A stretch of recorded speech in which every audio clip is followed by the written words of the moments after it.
자, 여러분 이 책은요. 아놀드, 그러니까 아르놀트 하우저의 이제 대표적인 책인데요.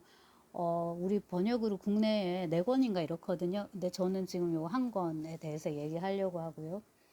하우저는 1892년에 태어나서 1978년에 죽은 이제 뭐 철학자라 할까요? 문해학자라 할까요? 문해사가라고 할까요? 그런 사람입니다. 요 이제 제가 옛날에 보던 책이고요. 석사 논문 쓸 때 열심히 읽었고 새로 판본이 나와가지고 이제 새로 사가지고 최근에 도 아니고 이것도 한 1년 됐네. 1년 최근입니다. 최근에 이제 정독을 하고 감흥이 좀 있어가지고 지금 이야기를 하려고 합니다. 요것은 원제를 보면은요. 창비입니다. 이거 나온 건 창비고요. 백낙청, 연몽 정말 지난 시대 최고의 지성들이죠. 선생님들이 번역을 이제 젊으셨을 때 한 거죠. 젊었을 때 이제 74년에 무려 초판이 나왔으니까 저는 이 세상에 있지도 않았던 때에 그 젊은 지식인들이 이거를 이제 이렇게 번역을 했습니다. 네, 책은 이렇게 아직 남아 있죠, 그죠? 자, 원래 독일어 원제는 이분들은 아마 영어에서 번역을 하셨을 거고요. 연몽 선생님은 동문학자지 않나요? 네. 아무튼 자 원제가 D 독일어 관사 D 소ци알 소셜입니다. 게시테 이게 한 단어예요. 소ци알 게시테 데아 이건 오브 더에 해당하고요. 쿤스트 운트 리테라투르 그러면 예술과 문학의 사회사예요. 근데 이걸 이제 번역을 하면서 문학과 예술로 이제 순서를 바꿨고 왜 그렇게 바꿨는지도 충분히 이해가 되고요.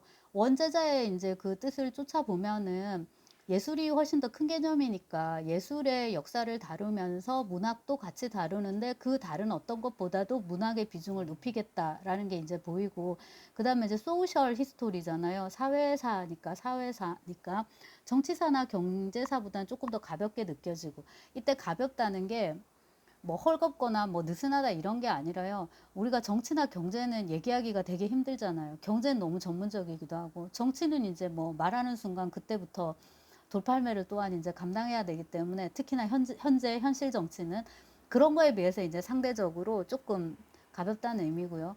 그러면서도 또 문화사 보다는 조금 더 무겁게 느껴지는 측면이 있어요. 사회사라고 하니까 사회학이니까요. 문화보다는 사회가 더 무겁게 느껴지고 그 다음에 과학사, 문학사 이제 제 입장에서 보자면 문학사인데 문학사라고 한 것보다는 이 저자가 뭔가 더 넓게 다루려고 하나보다 하는 이제 생각을 할 수 있습니다. 그리고 이제 책 자체가 게시테 그러니까 역사잖아요. 역사에 대해서 논하면은 역사를 잡기 시작하면 일단 책은 길어진다. 네, 감시와 처벌, 역사, 광기의 역사, 성의 역사. 역사가 되면 무조건 책은 길어진다. 그래서 이 책도 총 4권인데요.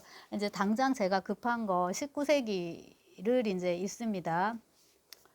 자, 읽는데요. 1930년대를 이제 잡아요. 이때 이제 19세기의 토대가 갖춰진다라고 하는데 문학, 책에 대해서 이제 얘기를 하는 거잖아요. 근데 이제 그 여러분 이게 책이잖아요. 책입니다.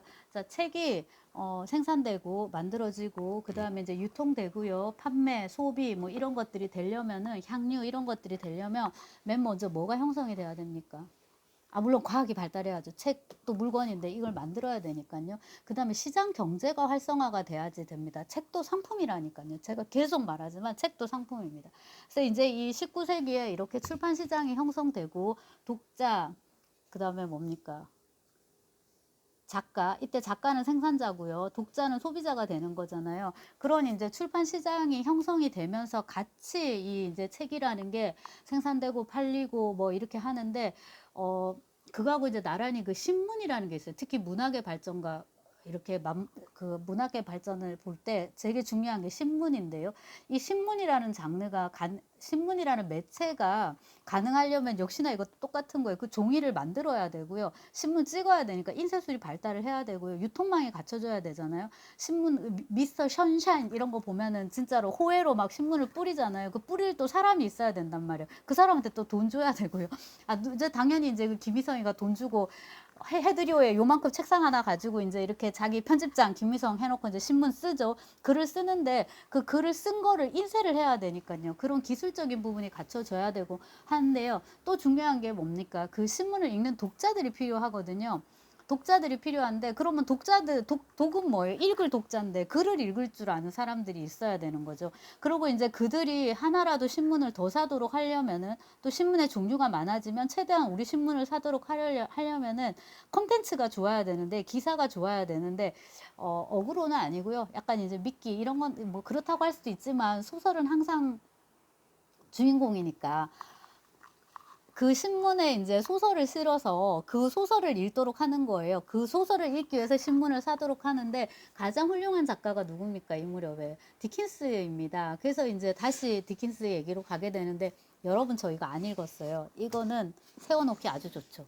이건 찰스 디킨스의 픽윅 클럽 여행기인데요. 이건 이제 제가 도스토옙스키 공부를 할 때 러시아어로 피크비크 클럽의 뭐뭐뭐 이런 이상한 책이 있었어요. 피크비크 클럽이 뭐지? 아, 이게 픽윅이구나. 나중에 이제 알게 됐는데, 픽윅 페이퍼스인가 이제 이런 거예요.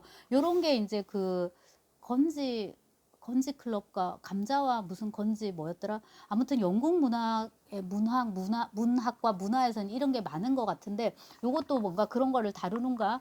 안 읽어서 잘 모르겠어요. 그렇고 이제 펴보면은 약간은 그 스턴의 트리스텀 샌디 이런 것처럼 이렇게 그 챕터마다 제목이 소제목이 길게 들어가 있습니다. 제가 지난 여름에 깨작거려 본 단편에 소제목을 이렇게 넣는 저 자신을 발견을 하고서 제가 18세기 영국의 소설, 그러니까 스턴을 떠올렸는데요. 이제 알게 모르게 그렇게 뇌리 속에 있다가 되살아나는 그런 거일 거예요. 근데 이제 스턴의 소설은 지금 많이 읽지 않지만, 디킨스는 그때도 많이 읽혔고 지금도 비교적 많이 읽히고 영화로도 많이 만들어지고 이렇게 되잖아요. 그 이유가 뭘까요? 그거를 이 하우저가 너무나도 잘 잡아내요. 주인공이 하우저니까 일단 하우저 이렇게 세워두면, 하우저가 이걸 되게 잘 잡아내는데, 디킨스는 단순히 위대하면서도 대중적이라든가, 또는 대중적임에도 불구하고 위대한 것이 아니라 바로 대중적이기 때문에 위대한 극소수의 예술가에 속한다. 뭔 말이냐면, 발자크는 위대했지만 그렇게 안 팔렸어요. 상업적으로 큰 성공을 거두지 않았어요. 그 다음에 빅토르 위고나 알렉산드르 듀마 같은 경우에는 엄청 많이 팔렸단 말이에요, 당대에. 하지만 이제 그 사람들의 소설이 그렇게 대단하다고, 위고 아니에요. 위고 아니에요. 알렉산드르 디마랑 의제느 슈, 위고는 이미 이제 그 세계문학 전집에 들어가는 작가고요.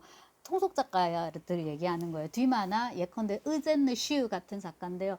의제느 슈는 이런 문학사 책에 보면 되게 많이 나오는데, 제가 이번 생에는 읽지 못하겠습니다. 이거 저 러시아어 본으로 헌책방에서 구해가지고 갖고 왔거든요. 미스테르 드 파리, 레 미스테르 드 파리, 그러니까 파리의 비밀들 이런 건데요. 이게 이제 그런 통속적인 요소들이 가득 들어가 있는 소설인가 봐요. 그리고 그거에 이제 고전 버전이 빅토르 위고의 레미제라블인데, 그 끝이 그게 한 끝일 거예요. 분명히 한 끝인데, 그게 하나는 짝퉁이고 하나는 이제 진본인 거예요. 그러니까 빅토르 위고의 레미제라블이나 뭐야, 노틀담 드 파리 이런 건 이제 고전인데, 저 친구는 고전의 반열에 못 간 게 아마 한 끝일 거란 말이에요. 그거를 이제 작품을 읽고 얘기를 해야 될 텐데, 이제 시간이 없어서 다시 이 하우저로 오면 이런 거 이제 얘기를 되게 이제 잘해주고, 이 디킨스가 이렇게 대중적으로 성공을 거둔, 훌륭한 소설을 쓰면서도 대중적으로도 성공을 거둔 이유를 하우저가 되게 잘 얘기를 하는 것이, 자기가 대중한테 충성하려고 일부러 눈높이를 맞추면서 애쓴 게 아니다. 원래 그 자체가 대중과 똑같은 어떤 좁은 정신적 시야와 좁은, 똑같이 그렇게 분별 없는 취미, 그 다음에 이제 풍부하긴 하지만 그래도 굉장히 소박한 상상력의 소유자였기 때문에, 말하자면 평등의 미덕을, 그 다음에 이제 인물들도 마찬가지라는 거죠. 그렇게 막 못된 놈도 없고 그렇게 뭐한 사람도 없고 이렇게. 근데 이 하우저 책이 되게 좋은 게 뭐냐면, 사회사잖아요, 여러분. 아까 그 출판 시장이 만들어지고 하는 거 얘기를 했었잖아요. 그 프랑스도 신문 소설이 그때 많이 쓰였는데, 그 아까 의제느 슈 프랑스 작가잖아요. 그런 거 얘기를 또 되게 잘해주고, 이 구체적인 실증적인 그 데이터를 제시를 해요. 요 피그윗 페이퍼스는 15회분부터 매회 4만 부가 19세기인데 여러분, 4만 부, 4천 부도 아니고 4만 부예요. 그래서 얼마나 영국이 그 선진국이었는지, 그러니까 이 지점에서 선진국이라 하면 그 시장 자본주의가 얼마나 발달했는지, 출판 시장이 얼마나 공고했는지에 대한 지금 이야기입니다. 그거를 이제 알 수 있고요. 좀 비교를 하자면 까라바조프가 형제들 같은 경우에 3,000부 찍었습니다. 첫 단행본이 처음 이제 원래 연재를 하고 이제 그다음에 이제 초판을 찍게 되는데요. 초판 3,000부 찍었어요. 한 일주일인가 만에 다 팔렸다고 듣기는 했는데, 그다음에 이제 그때 출판 시장이 그렇게 원활하지 않기 때문에 이윤을 조금이라도 더 남기려면 부인이 안나가 이제 반쯤 그 뭐야 매니저 같이 그랬는데, 톨소이 같은 경우에도 소피아가 매니저였는데, 이런 대작가들의 아내는 여러분 보통 내기가 아니에요. 여러 점에서 굉장히 똑똑한 여자들이었던 것 같고요. 이제 안나 얘기를 하자면 이걸 갖고 이제 먹고 살아야 되니까 이거를 통해 이 책을 출간을 해갖고 이윤을 챙기는 게 되게 중요하잖아요. 그럼 뭐 출판업자한테 뭐 떼주고 그것도 좀 싫었을 것 같고, 여사 해가지고 자비 출판이 그때 그렇게 예외적인 게 아니었어요. 아무튼 이제 그런 그 19세기 후반에 러시아에서 이렇게밖에 안 됐는데 출판 시장이 뭐 비슷한 시기긴 하지만 디킨스가 조금 더 옛날이잖아요. 책이 3만 부가 팔렸다는 게 굉장히 놀랍고요. 자, 그 다음에 이제 디킨스로 다시 와서, 디킨스는 잘 팔리는 작가니까 자기의 인기에 부합하기 위해서 되게 많이 썼다, 뭐 이런 얘기를 쭉 하고요. 디킨스하고 비교를 하면서 도스토옙스키에 대해서는 이런 표현을 씁니다. 일종의 빈곤의 존엄성 같은 게 느껴진다. 조르주 상드나 의제누스처럼 그냥 가난한 사람들에 대한 동정심에서 쓴 것이 아니라, 그 다음에 이 디킨스처럼 옛날에 가난했어요. 그건 자기 출세한 거예요. 근데 우물안 개구리가 되지 않고, 아니다. 우물안 개구리가 아니고, 그 뭐죠? 개구리 올챙이적 생각 못한다. 그런 격이 아니라, 그런 마음으로 이제 디킨스는 썼다는 거죠. 자기가 옛날에 가난했는데 지금은 먹고 살만하니까 가난한 사람들의 얘기를 착한 마음에서 써보겠어. 그런 거였는데, 그게 아니라 도스토옙스키는 이미 완성된 작가가 됐을 때도 되게 가난했다는 거예요. 그냥 이제 자기 생활의 문제를 쓰는 거죠. 그리고 이제 저는 전공자니까 그거를 거의 뭐 매년 보잖아요. 도스토옙스키의 편지를 조금씩 보면은, 어떤 편지를 보더라도 항상 도스토옙스키의 그 편지에서 빠지지 않는 게 돈이에요. 돈. 이거를 지금 써가지고 계약금을 얼마를 내가 받았는데 뭐 1호분을 보내면 돈이 얼마가 나오고, 이렇게 되면 돈을 땡길 수가 있고, 그 돈으로 내가 뭘 할 수 있고, 그 돈에 대해 잔금이 얼마가 남고, 돈 얘기를 시종일관 끝까지 하거든요. 그런 것들을 이제 이 하우저가 되게 잘 짚어내고 있어요. 그러니까 잘 짚어낸다는 게, 도스토옙스키에게 있어서 가난이라는 게 무엇인지, 그 다음에 도스토옙스키 소설과 톨스토이 소설을 비교를 했을 때 이러저러한 중고점으로 소설을 분류할 수 있다. 예컨대 톨스토이 소설의 시간, 도스토옙스키 소설의 운명, 운이 되게 잘 맞아요. 그래서 제가 논문에서 많이 인용을 했던 것 같고요. 하우저 얘기를 지금 하려고 하는 것이라, 하우저는 여러분 헝가리 학자입니다. 근데 유대인이에요. 유대계 혈통이고요. 이 생물 연도가 1892, 1978이니까 이런 식의 이제 생물 연도를 가진 사람들은 항상 뭐가 들어갑니까? 인생에 양차 대전 겪게 되고요.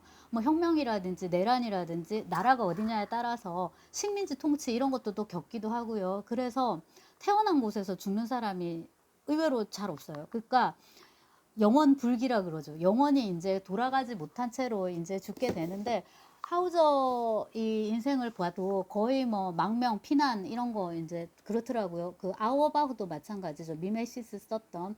근데 이제 우리가 이런 분들의 그 책을 보면서, 뭐 전기를 보면서는 뭐 더한데, 이건 지금 연구서지만 연구서를 보면서 생각하는 게, 뭐 이분들은 교수가 안 돼서 오히려 더 이거 잘 썼네, 이런 거예요. 그리고 뭐 전쟁 나고 피난 나고 해가지고 뭐 교수할 것도 없고 강의할 것도 없고 이러니까 오히려 좋은 책을 쓰셨네 하면서 자기의 게으름을 정당화하는 아주 나쁜 버릇이 있어요. 그거는 제가 볼 때 정말 아니고요. 오히려 반대로 굉장히 성실하고 학구적이고 명민한 그런 학자였는데, 심지어 이러이러한 환란에도 불구하고 너무나도 공부하는 게 좋았기 때문에, 읽고 쓰는 게 좋았기 때문에, 혹은 뭡니까? 그거밖에 할 일이 없었기 때문에. 근데 과연 그거밖에 할 일이 없었을까요? 절대 그렇지 않죠. 다른 걸 제끼고 그 일에 집중하는 거죠.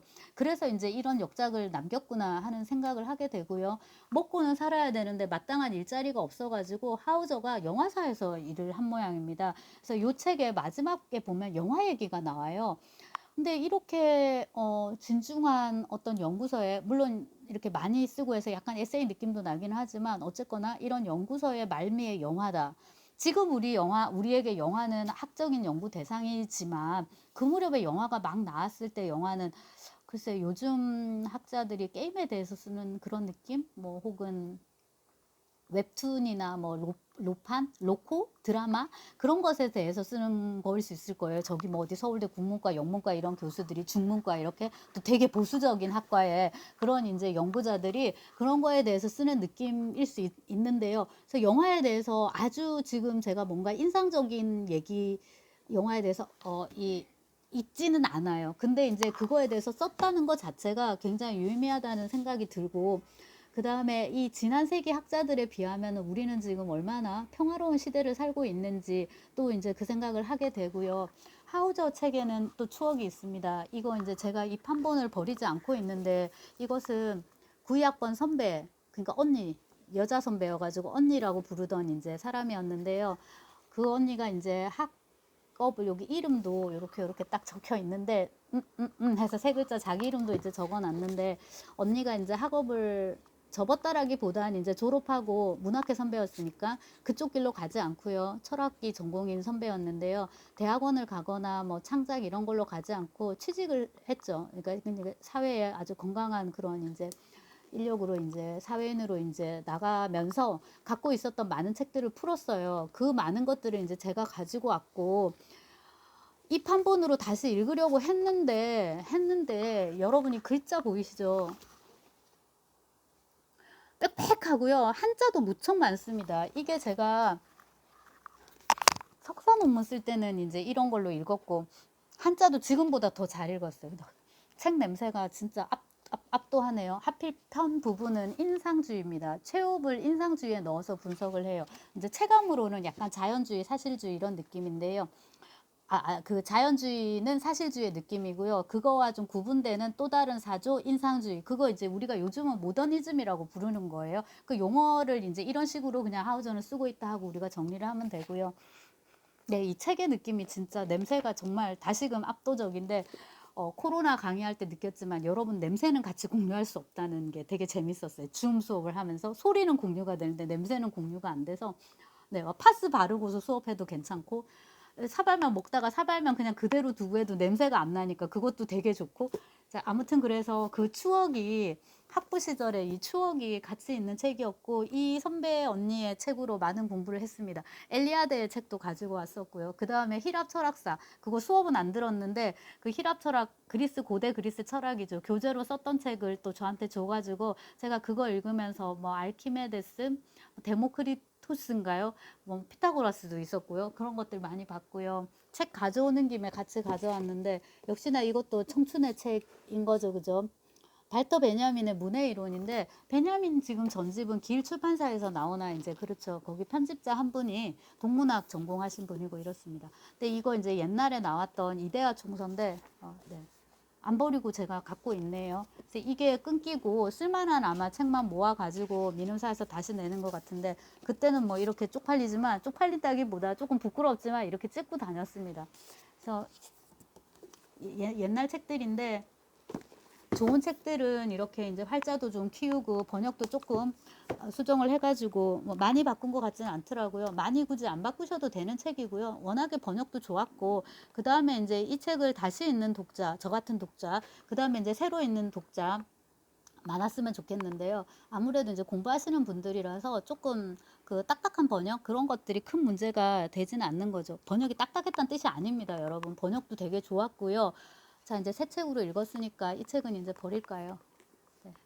책 등이 여러분 색깔이 갈색입니다. 얼마나 햇볕을 막 많이 받고 그랬으면은 자, 하우저였습니다. 하우저.